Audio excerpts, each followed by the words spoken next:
अस्सलाम वालेकुम नाज़रीन, मैं हूं शेख रहमत अली। आप देख रहे हैं क्राइम टुडे न्यूज़। नाज़रीन, एलबी नगर में एंटी करप्शन ब्यूरो ने विजय भार्गव एक ऑफिसर को रंगे हाथ यानी 10,000 रुपये रिश्वत लेते हुए गिरफ्तार कर लिया। ये house tax endowment bill collector है और ये 10,000 रुपये रिश्वत ले रहा था। तभी एंटी करप्शन ब्यूरो ने रंगे हाथ इसको गिरफ्तार कर लिया और अदालती तहवील में खुसूसी अदालत में दिया ACP की और मज़ीद तहक़ीक़ात शुरू कर दी है, जहाँ पर खुलेआम रिश्वत लेना और रुपये लिए बगैर काम नहीं करना इस तरह का अब धंधा बन चुका है। कोई भी आप महकमा ले लीजिए, चाहे वो पुलिस डिपार्टमेंट हो या GHMC हो या फिर इस तरह का डिपार्टमेंट, खुलेआम रुपयों का मुतालबा किया जा रहा है। करप्शन खुलेआम उरूज पर चल रहा है हमारे तेलंगाना स्टेट में।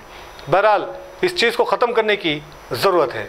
बाद अज़ां एंटी करप्शन ब्यूरो के ज़िम्मेदार ऑफिसर ने ये सारे तफसीलात बताई। तक़ीर रहमान की ये रिपोर्ट है।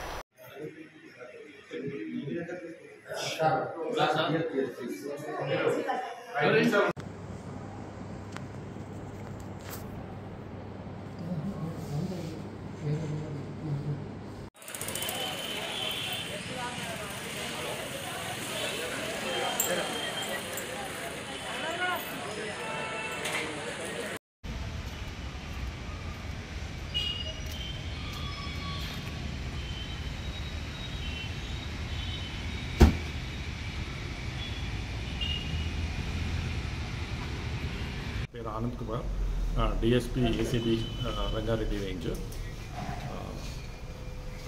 మాకు ఒక కంప్లైంట్ వచ్చిందండి. నరసింహారెడ్డి గారు అని చెప్పేసి ఆయన వాళ్ళ క్లోజ్ ఫ్రెండ్, ఆయన ఒక ఇల్లు కట్టుకున్నాడు ఒక 133 స్క్వేర్ యార్డ్స్లో, ఇక్కడ కర్మాన్ గడ్ దగ్గర ఇల్లు కట్టుకున్నాడు.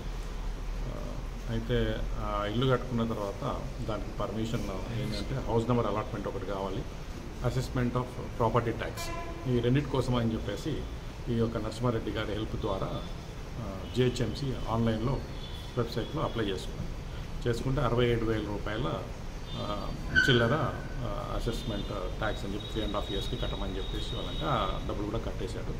కట్టిన తర్వాత ఈ యొక్క allotment of house number plus assessment of property tax దాని కూడా వచ్చిందని చెప్పేసి ఇంకా డిలే అవుతుంది కాలేదని చెప్పేసి ఇక్కడ ఆఫీస్కి వచ్చి కలిస్తే ఇక్కడ భార్గవ్ గారు అని చెప్పేసి ట్యాక్స్ ఇన్స్పెక్టర్గా ఉన్నారు.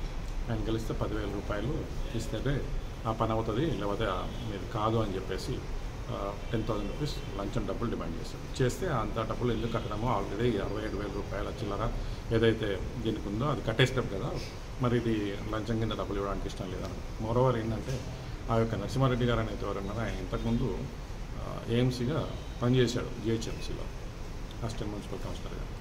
నాకు కూడా పని చేస్తున్నారు, అది తప్పు కదా అది అని చెప్పంటే లేదు ఇది కంపల్సరీ 10,000 ఇవ్వాల్సి ఉందని చెప్పేసి చెప్పడం వల్ల మమ్మల్ని అప్రోచ్ అయ్యి మాకు ఒక కంప్లైంట్ ఇస్తే అది నమోదు చేసుకొని ఈరోజు ఆ 10,000 రూపాయలు ఇచ్చినప్పుడు రెడ్ హ్యాండెడ్గా పట్టుకోవడం జరిగింది. భార్గవ్ గారిని మేము అదుపులోకి తీసుకొని విచారణ చేస్తున్నాం. ఆ 10,000 రూపీస్ కూడా రికవరీ అయ్యింది. సో ఈ ప్రాసెస్ నడుస్తూ ఉంది. ఆయన ఒక్కడే ఉన్నారు సార్, ఇంకెవరు ఉన్నారా? ప్రస్తుతము ఇప్పుడున్న దీని ప్రకారం అతను ఒకడే ఉన్నాడు. ఇంకా విచారణ అయితే చేస్తున్నామండి. ఇంకెవరైనా ఇన్వాల్వ్మెంట్ ఉందా చూస్తున్నాము, ఉంటే తప్పకుండా అందరి మీద చర్యలు తీసుకుంటాం.